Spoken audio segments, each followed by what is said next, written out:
आप जानते हैं, कभी कभी जो सरकारी कहानियां हमें सुनाई जाती हैं, उनके पीछे एक ज्यादा ड्रामाई और बिल्कुल मुख्तलिफ हकीकत छुपी होती है। आज की इस पेशकश में हम हकीकत टीवी की एक रिपोर्ट की बुनियाद पर एक ऐसी ही जंगबंदी के पीछे की छुपी हुई कहानी का जायजा लेंगे जो सरकारी बयानिए से बिल्कुल मुख्तलिफ है। तो चले जल्दी से उन निकात पर नज़र डालते हैं जिन पर हम आज बात करेंगे, ताकि इस जरिए से पेश की गई कहानी को हम स्टेप बाय स्टेप समझ सकें। तो हमारी बात शुरू होती है एक बहुत बड़े वाक़े से। इसराइल और लबनान के दरमियान अचानक और बिल्कुल गैर मुतवक्को तौर पर जंगबंदी का ऐलान हो जाता है। और यही वो बुनियादी सवाल हैं जो हमें सोचने पर मजबूर करता है कि क्या जो कुछ सबको बताया गया वही पूरी तस्वीर थी, या पर्दे के पीछे कुछ और ही खेल चल रहा था।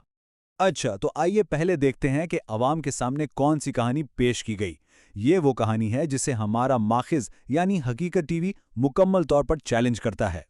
तो पब्लिक रिपोर्ट्स के मुताबिक अमरीकी सदर जैसे बड़े बड़े लीडर्स ने यह मुआहदा करवाने का सहरा अपने सर लिया, लेकिन हमारा माखिज दावा करता है कि ईरान न सिर्फ ऐसे किसी भी मुआहदे से साफ इनकार करता है, बल्कि उनके मुताबिक असल कहानी तो कुछ और ही है। और अब हम आते हैं इस माखिज के बुनियादी दावे की तरफ।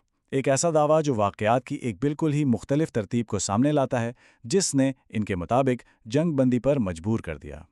तो देखें, यहाँ दो बिल्कुल मुख्तलिफ कहानियाँ हैं। एक तरफ कहा जा रहा है कि सिफारती बातचीत से अमन कायम हुआ, और दूसरी तरफ यह दावा है कि एक बराह रास्त फौजी धमकी ने यह सब कुछ करवाया। माखज़ का मरकज़ी दावा यही है कि जंगबंदी मुज़ाकरात से नहीं बल्कि मजबूरी में की गई। इस माखज़ के मुताबिक ये टाइम लाइन तो किसी फिल्मी सीन की तरह थी।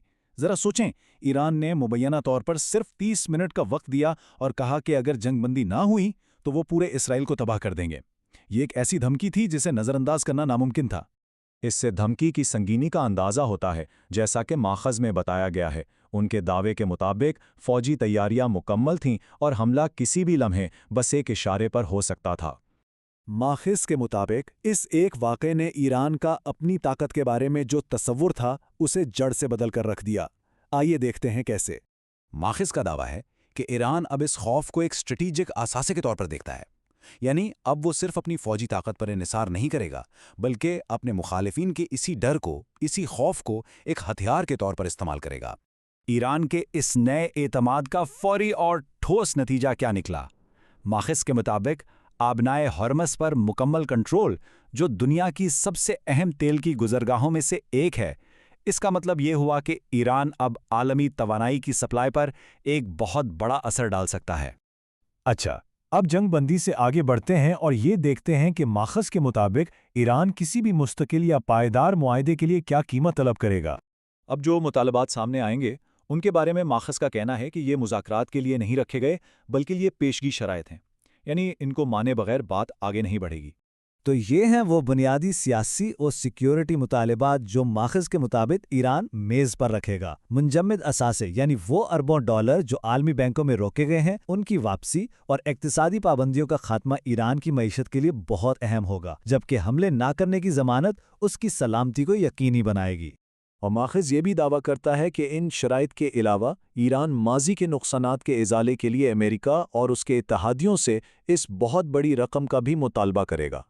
तो अब इस मुतबादिल कहानी के क्या नताइज निकल सकते हैं? आइए इस तज्जिए को समेटते हुए इस पर नज़र डालते हैं। या माखिज एक दिलचस्प नुक्ता उठाता है कि वो क्यों समझते हैं कि उनका बयानिया दबाया जाता है। उनके मुताबिक ईरानी मीडिया अपने मुखालिफिन के मीडिया आउटलेट्स के गलबे के मुकाबले में बहुत कमज़ोर है, और इसीलिए उनकी कहानी मंजर आम पर नहीं आ पाती।